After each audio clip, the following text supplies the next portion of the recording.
June 1980, Shorthand English Senior Grade. Get ready for the dictation. 10 seconds. 5 seconds. Start. I am glad to welcome you to this conference. The main person responsible for calling this conference is my friend and colleague, Mr. Munshi. When he first suggested to me that there should be a meeting of vice chancellors and others to consider how we can improve agricultural education in the country, I readily agreed. There is perhaps no single issue which is of greater importance for the future well-being of our country. A hard fact which we must face is that the economic life of India is not properly balanced between agriculture and industry. Though there has been considerable advancement in industry in India in the last 50 years, we cannot by any means call India an industrial country. The basis of our life is still agricultural. The vast majority of our people depend on agriculture for their living. In fact, the pressure on the land has on the whole been increasing in spite of the growth of our industries. It is therefore all the more regrettable that we cannot produce enough food even to meet our own requirements. Roughly 80% of our people are in some way or the other connected with the land. Yet, we have to depend upon foreign countries to get enough food for our people. In sharp contrast, we find that the United States of America, where not even 1/5 of the people work on the land, not only produces all its food but exports vast quantities to other parts of the world.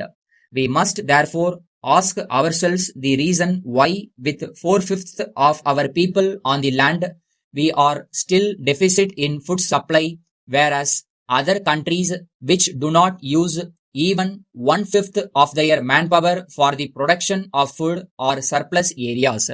A detailed inquiry into this problem is all the more necessary as our position has not always been so bad as it is today.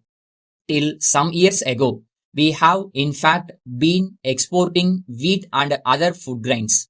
But since 1943, we seem to be suffering from a severe shortage. You all know about the serious efforts of the governments, both at the center and the states, to increase the production of food through the Grow More Food campaign. I think you will all agree that the results have not been commensurate with our efforts. 1951 has been a very difficult year. Obviously, we cannot always depend upon foreign countries to supply us with food. The present situation is very difficult, but when we remember the rate at which our population is growing, the future difficulties are sure to be still greater. Unless we can devise methods by which the production from our land will increase, all the hopes which we have for the future of our country will be subject to a vast question mark. It is in this context that we have met here today.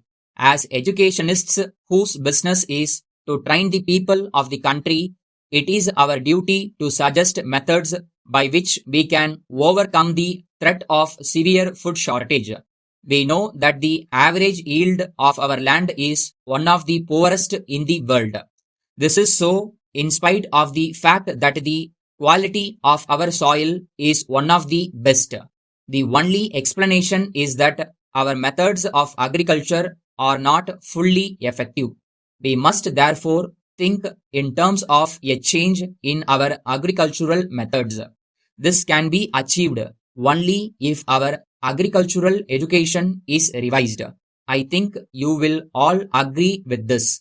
Letter dated 7th October 1979 from the International Traders Private Limited, Bose Road, Calcutta, to Messrs. Spencer and Company Limited, Anna Salai, Madras. Dear sirs, we thank you for your kind enquiry about our latest model duplicator. We are the only Indian representatives for the same. We have great pleasure in enclosing the details regarding the mission as also our quotation for your kind consideration. The price is for Madras and inclusive of excise duty, freight, insurance and sales tax. Our terms are 10% of the total price of the mission as advance at the time of placing the order and the balance at the time of delivery. We guarantee the availability of spare parts and accessory spares required would be supplied on a replacement basis. They would be released from our stock and in turn you will import them and return to us. In case you want to avoid annual service contract, you will have to pay rupees 25 for every visit, which would again be excluding the spares. We sincerely hope that all the points have been clarified. If you need any further details, you may please get into touch with us. We would also be too glad to arrange for a free demonstration of the machine at our local office at your convenience after hearing from you. We look forward to the pleasure of receiving your early order. Thanking you once again, yours faithfully.